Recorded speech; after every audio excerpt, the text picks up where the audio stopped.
Hello there. I am specifically making this video for Sumi.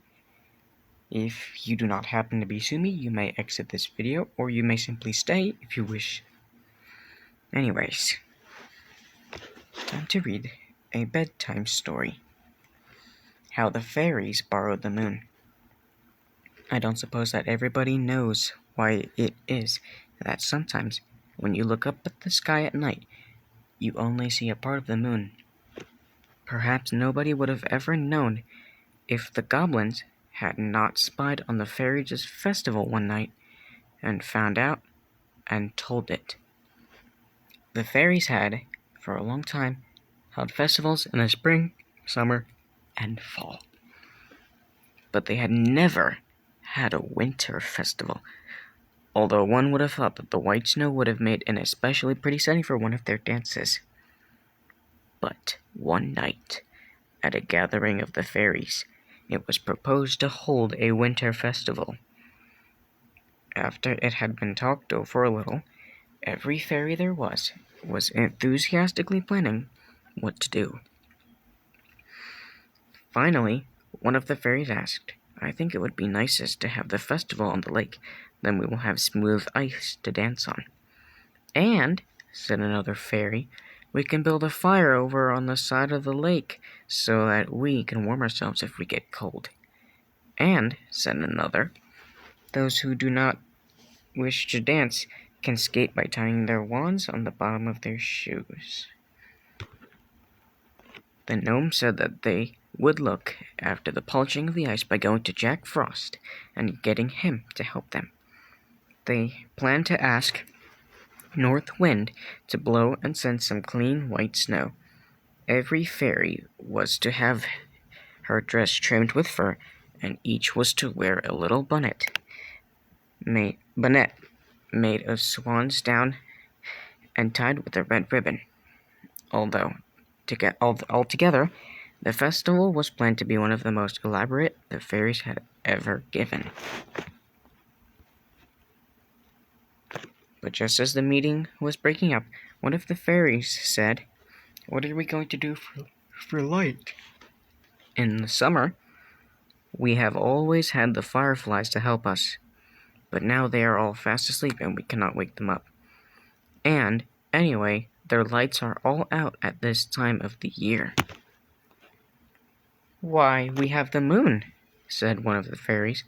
"Yes," said another, "but while the moon is bright enough for us on ordinary nights, we certainly need more light than she will give for so great a festival as we are going to have." "That's so," said the first fairy, "but I do not see how we can get anything brighter. The moon would be all right if only it was near, so that its light would shine better," said another fairy. After thinking a minute, she said, "I wonder if we could not borrow the moon." "Borrow the moon?" cried half a dozen fairies in chorus. "Why, what would people think?" "Well," said the fairy, "if we couldn't borrow the whole of it, perhaps we could borrow a piece of it. Then, if we left the rest of it to shine in the sky, perhaps the people wouldn't notice it."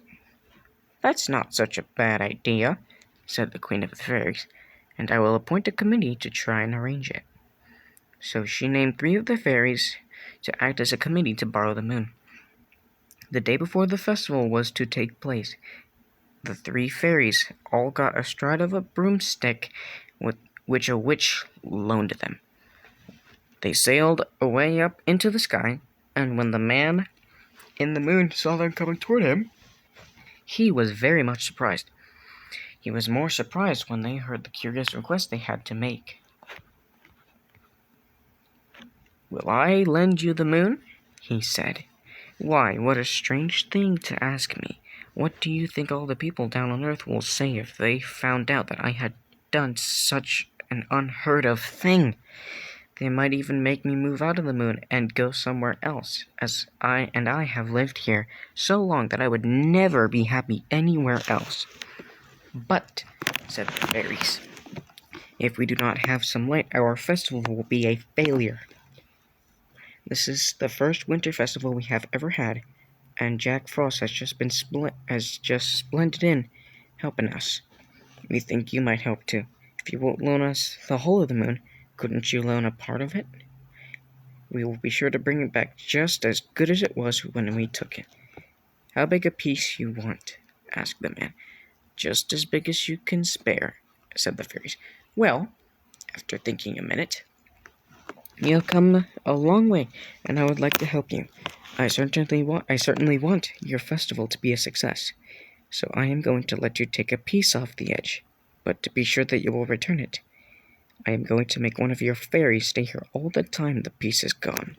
When it is returned, the fairy can go home.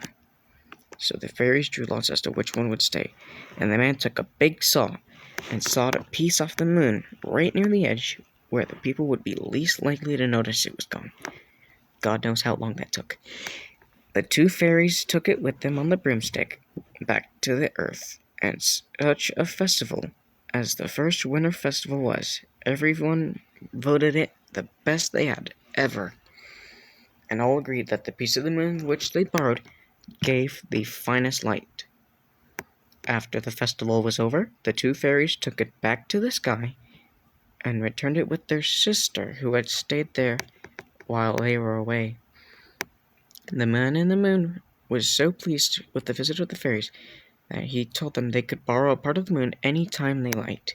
So when you look up at the sky and see only a part of the moon there, why, perhaps the fairies are holding another festival and have borrowed another piece of the moon.